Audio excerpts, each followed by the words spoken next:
በአንድ ራቅ ያለ በረዶማ አካባቢ ተዋጊው ኢግናሲዮና ዋናው ሳይንቲስት ሆሴ አንድ ግዙፍ ክብ ቅርጽ ያለው ነገር የሚቆፈር የግል አሰሳ ቡድን እየመሩ ነው። የኮርድ ኢንዱስትሪዎች ባለቤት ቪክቶሪያ ኮርድ ስትደርስ ታሪካዊው ስካራብ በክብ ውስጥ እንዳለ ማየት ስለቻለች በጣም ተደስታለች። ይህ በእንዲህ እንዳለ በፓልሜራ ሲቲ ጄምስ ሬይስ ከጎተም ሲቲ ዩኒቨርሲቲ ገና ተመርቆ ከቤተሰቡ ጋር ለመቀላቀል ወደ ትውልድ ከተማው እየተመለሰ ነው።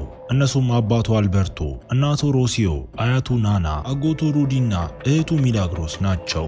ሞቅ ያለ አቀባበል ከተደረገለት በኋላ ጄሚ ለምሳ ተወስዶ አንዳንድ መጥፎ ዜናዎችንም ይሰማል። የኮርድ ኢንዱስትሪዎች ከተማውን ቀስ በቀስ እየተቆጣጠሩት ስለሆነ ቤተሰቡ የመኪና መጠገኛ ጋራዣቸውን አጥተዋል። የቤት ኪራዩን በጣም ከፍተኛ በመሆኑ በቅርጹ ቤቱንም ያጣሉ። ሁኔታውን ይበልጥ ለማባባስ ይህ ሁሉ ውጥረት አልቤርቶ የልብ ድካም እንዲያጋጥመውም አደረገው። ጄሚ ቤተሰቡን ለመርዳት በኮሌጅ ዲግሪው ጥሩ ስራ እንደሚያገኝ ቃል ቢገባም ነገር ግን ጊዜው እያለፈ ሲሄድ ብቃቱ ቢኖረው ማንም ሊቀጥረውም አልፈለገም። በመጨረሻ ሚላግሮስ እሷ ባለችበት ቦታ ስራ ያገኘችለት ሲሆን ቤቱም የቪክቶሪያ መኖሪያ ቤት ነው። ጄሚ የጽዳት ሰራተኛ በመሆኑ ደስተኛ ባይሆንም ለጊዜው ግን ይግድ ነበር። በመጀመሪያ የሥራ ቀኑ ጄሚ ጥሩ ስሜት ለመፍጠር ለቪክቶሪያ ሰላምታ ለመስጠት ሲሞክር እሷ ግን ችላ ብላው ቪክቶሪያ ወደ ውስጥ ገብታ የእህቷ ልጅ ጄኒፈር እዚያ እንዳለችና በግልጽ እየተናደደች እንደሆነም ታውቃለች። አክስቷን እንዳየች የኩባንያውን የቅርብ ጊዜ ምርት የአንድ ሰው ጦር ሰራዊት የመገንባት ወይም በአጭሩ ኦማክ የተባለውን ቪዲዮ ለማሳየት ቴሌቪዥኑን ታበራለች። ከአንድ ጠንካራ ውጫዊ አጽም ጋር የነርቭ ትስስር በመፍጠር ኦማኮች ተጠቃሚዎቻቸው ሰፊ የጦር መሳሪያዎችንና አጥፊ ኃይሎችን እንዲጠቀሙ ሲያስችላቸው ይህም የወታደራዊ ጦርነትን አካሄድ ለዘላለም ሊለውጥ ይችላል። ጄኒፈር በዚህ ተቆጥታለች። ምክንያቱም ኩባንያው ሰዎችን ለመርዳት እንጂ መሳሪያዎችን ለመፈብረክ መስራት አልነበረበትም።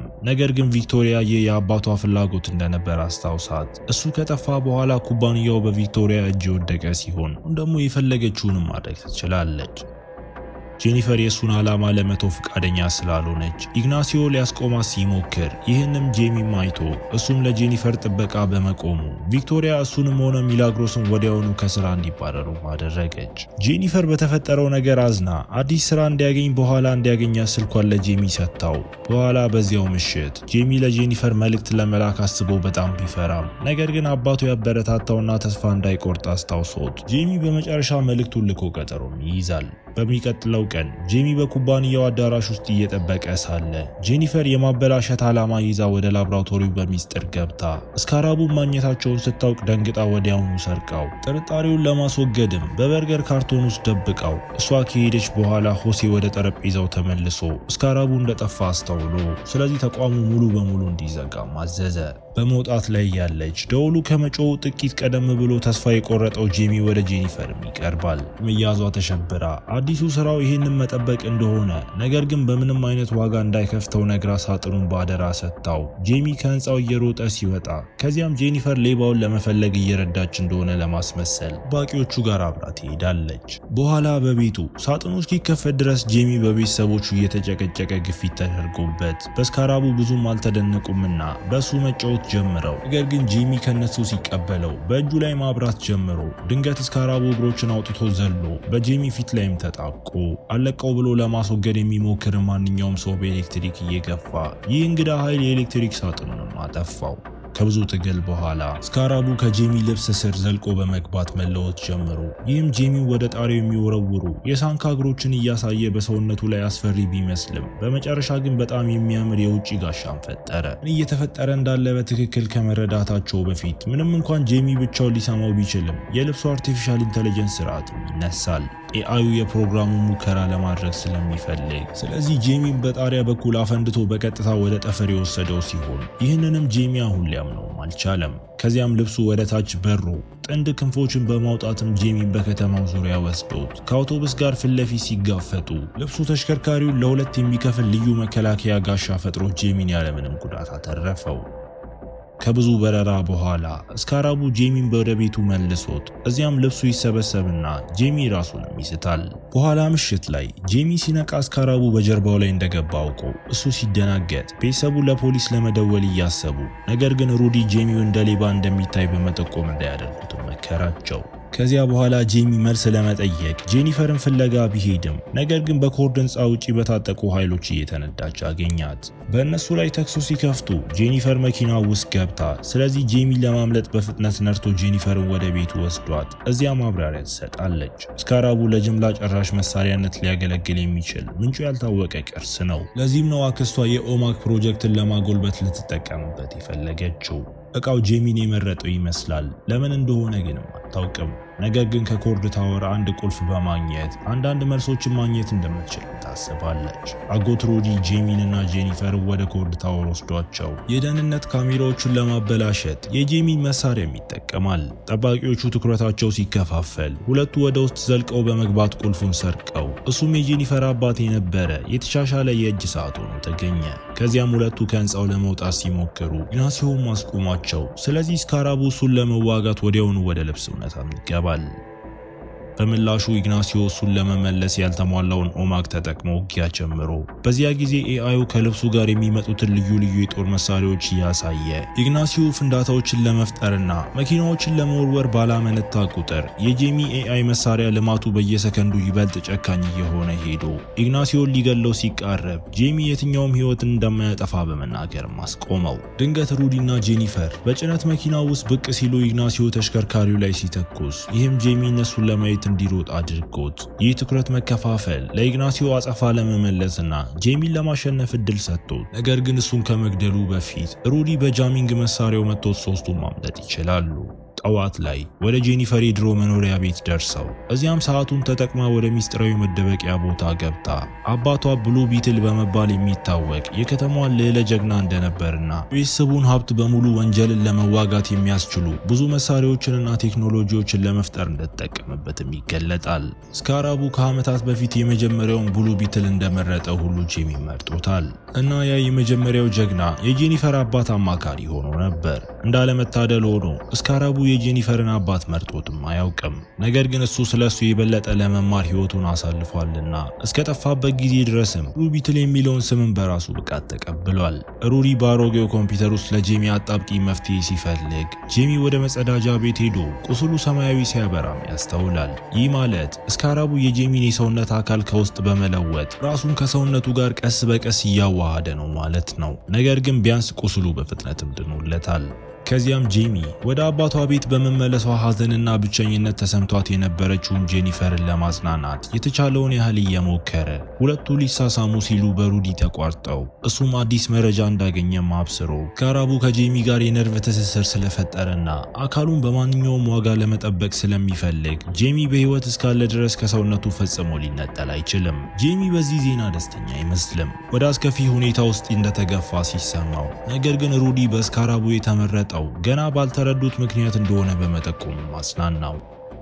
ይህ በእንዲህ እንዳለ ቪክቶሪያ ጄሚ ስካራቡ እንዳለው ተምራ እሱን ለመያዝ የግል ሚሊሻዋን ወደ ሬስ ቤትም ልካ በዚያ ቅጽበት ጄሚ ጄኒፈር እና ሩዲ የቪክቶሪያን ሄሊኮፕተር ወደ ጄሚ ቤት ሲንቀሳቀስ አስተውለው፣ ስለዚህ የልብሱን ኃይል ለመጠቀም ቢሞክርም ግን አልተሳካለትም። ስካራቡ ሁል ጊዜ እንደሚጠብቀው በማስታወስ ጄሚ ዘሎ ሲወርድ በመጨረሻም ልብሱ ወደ ቤቱ እንዲወስደውም ይነሳል። በሬስ ቤት ሚሊሻዎቹ አካባቢውን ከበው ቤተሰቡን በኃይል ወደ ውጭ እየጎተቷቸው፣ በዚህ ሂደት ውስጥም ሻማ ጥለው ቤተሰቡ በጠመንጃ ተከበው ሳለ ጄሚ ጥቂት ወታደሮችን ለመጣልና በእሱ ላይ እንዲተኩስ ለማድረግም በጊዜ ደርሶ ቪክቶሪያ የልብሱ ኃይል ለማየትም ስለምትፈልግ ሰዎቹ ቤተሰቡ ላይ እንዲያነጣጥሩ አድርጋ፣ ስለዚህ ጄሚ ጋሻውን በማንሳት ሁሉንም ጥይቶች ማስቆመ። ከዚያም ኤአዩን ገዳይ ያልሆኑ መሳሪያዎችን ጠይቆ ቤተሰቡ ሲያመልጡ ወታደሮቹን መጣል ይጀምራል። ሆኖም ሲሮጡ ሚላግሮስ ስትወድቅ አልቤርቶ ሊረዳት ሲቆም፣ ይህም በአንድ ወታደር ክፉኛ እንዲጎዳና መሬት ላይ ሲወድቅ የልብ ድካም እንዲያጋጥመውም አደረገው። ጄሚ ቪክቶሪያንና ኢግናሲዮን በፈለገበት ቦታ አግኝቷቸዋል። ነገር ግን ከመተኮሱ በፊት የአባቱን የህመም ድምፅ ሰምቶ ወደሱ ሮጦ፣ ይህም ኢግናሲዮና ቪክቶሪያ በኤሌክትሪክ እንዲመቱትና እንዲይዙት እድል ሰጥቷቸው፣ ስለዚህ ጄሚ ሲጎተት ቤተሰቡም አልቤርቶ ሲሞትና ቤቱ ሲቃጠል ማየት አለባቸው። ጠዋት ላይ ናና ጠንካራ ለመሆን ሞክራ ለቤተሰቧ ከማልቀስ ይልቅ ጄሚን ለማዳን መሞከር እንዳለባቸው ነግራቸው ጄኒፈር ለተፈጠረው ነገር ሁሉ ተጠያቂነት እየተሰማት ወደ እነሱ መታ እርዳታዋን አቅርባ ቤተሰቡን ወደ ብሉ ቢትል መደበቂያ ወስዳቸው በግ የተባለውን የአባቷን የተሻሻለ አውሮፕላን አሳይታቸው እሱም ቤተሰቡን በከፍተኛ ፍጥነትም ይዟቸው ይሄዳል። ለመዋጋት የሚያገለግሉ ብዙ መሳሪያዎችንም ሲያቀርብላቸው ሚላግሮስ የተለያዩ አማራጮች ያሉት ጓንት መርጣ ናናና ሮሲዮ ግን የሩቅ ተኩስ መሳሪያዎችን መርጠው ከዚያ ጥቃት ለመሰንዘር እቅድ ያወጣሉ። በፓኮ ደሴት በሚገኝ ምሽግ ውስጥ ቪክቶሪያ የስካራቡን ኮድ ለማውጣትና ወደ ኦማክ ጋሻዋ ዳታቤዝ ውስጥ ለማስገባት ጄሚን ከማሽር ጋር ስታገናኘው ይህም በሂደቱ ጄሚንም ይገለዋል። ኢግናሲዮና የሰውነት ጋሻውም ከማሽኑ ጋር ተገናኝተዋልና እሱ የመጀመሪያው የኦማክ ውጫዊ ጋሻ አስተናጋጅ ለመሆንም ኮዱን ይቀበላል።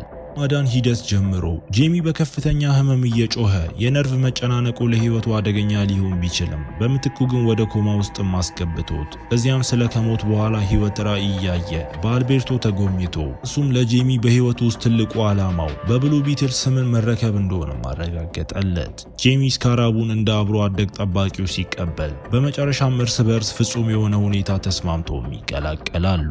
እንዳለመታደል ሆኖ የኮዱ ዝውውር አሁን ተጠናቆ ኢግናሲዮ የበለጠ ኃይለኛና የተሻሻለ የኦማክ ጋሻ ስሪትም አገኘ።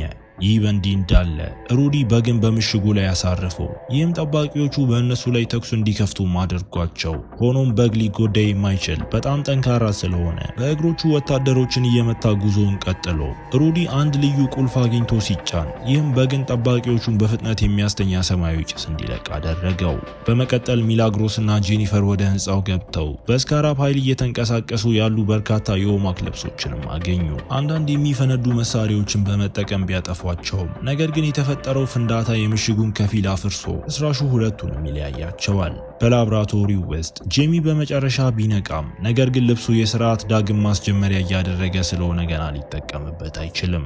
በዚህ ቅጽበት ሆሴ በቪክቶሪያ ዘረኛና አዋራጅ ንግግሮች ስለሰለቸው ጄሚ እንዲያመልጥ በሩን ከፍቶለት በሩ እንደተዘጋ ወዲያውኑ ኢግናሲዮ ሆሴን ገሎት ላብራቶሪውን ፈንድቶ ነገር ግን ቪክቶሪያ በኢግናሲዮ ጥበቃ ምስጋና ይግባውና በህይወት ተርፋ ጄኒፈርን ለመያዝም ትወጣለች።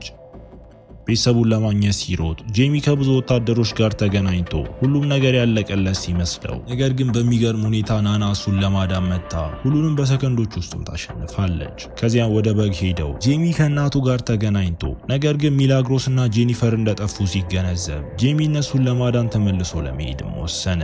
በምሽጉ ውስጥ ሚላግሮስ ግዙፍ ጡጫና ጋሻ የሚፈጥረውን ጓንቷን በመጠቀም ከወታደሮቹ ራሷን እየተከላከለች ነው። ብዙም ሳይቆይ ስትከበብ ነገር ግን በዚያ ቅጽበት ጄሚ ብቅ ያለ ሲሆን ልብሱ በመጨረሻ ዝግጁ ሆኗል። ለፍጹም መቀላቀሉ ምስጋና ይግባውና አሁን የስካራቡን ጋሻ ቁጥጥር በራሱ ትዕዛዝ በትክክል መጠቀም እንደሚችልም አውቆ ስለዚህ ጄሚ ሁሉንም በጥቂት ደቂቃዎች ውስጥ መምታት ቀላልም ሆነለት።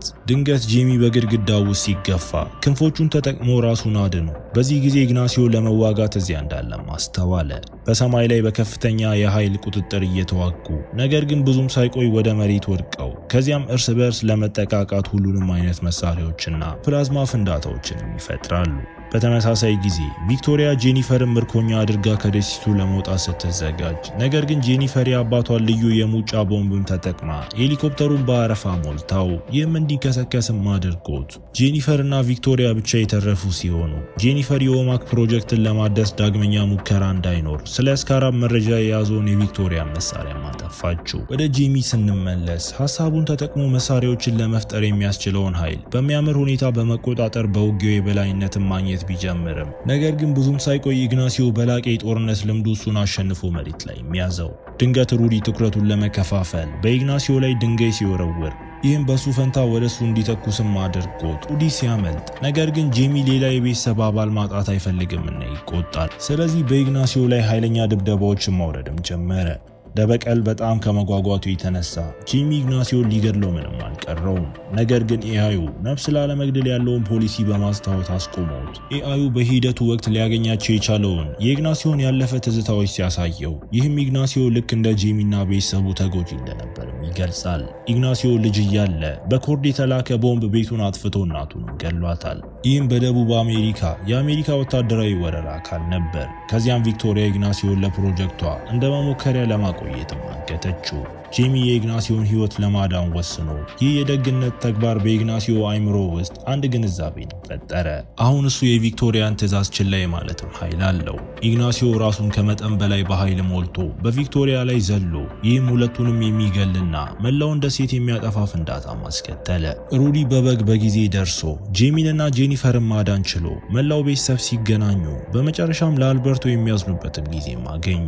ከተወሰነ ጊዜ በኋላ ጄኒፈር የኮርድ ኢንዱስትሪን ተረክባ በጋዜጣዊ መግለጫ ላይ ማንኛውም አይነት ወታደራዊ ፕሮጀክት ለዘላለም እንደሚተው ታውጃለች። የሬስ ቤተሰቦች ወደ ፈረሰው ቤታቸው ተመልሰው ምን እንደሚያደርጉ ሲያስቡ መላው ሰፈር እነሱን ለመቀበልና ለማጽናናትም ይወጣል። ጄኒፈር ቤተሰቡን ጎብኝታ እንደ ሩዲ ያለ ጎበዝ ፈጣሪ ለኮርድ ኢንዱስትሪዎች እንዲሰራ እንደምትፈልግና ለቤተሰቡ ቤትም እንደምትከፍል ትነግራቸዋለች። ጄሚ ጄኒፈርን ለፍቅር ቀጠሮ በመጠየቅ ድፍረት አግኝቶ ሲሳሳሙ ልብሱም ይዟቸውም እየበረረ ይህ በእንዲህ እንዳለ በብሉ ቢትል መደበቂያ ውስጥ ኮምፒውተሩ በራሱ በርቶ ጄኒፈር አባት ድምጽ የተቀዳ መልእክት እሱ አሁንም የሆነ ቦታ በህይወት እንዳለ ሲገልጽ እያሳየን ፊልሙ እዚህ ጋር ይጠናቀቃል። እስከ መጨረሻው አብራችሁኝ ስለነበራችሁ አመሰግናለሁ። በቀጣይ ቪዲዮ እስክንገናኝ መልካም ጊዜ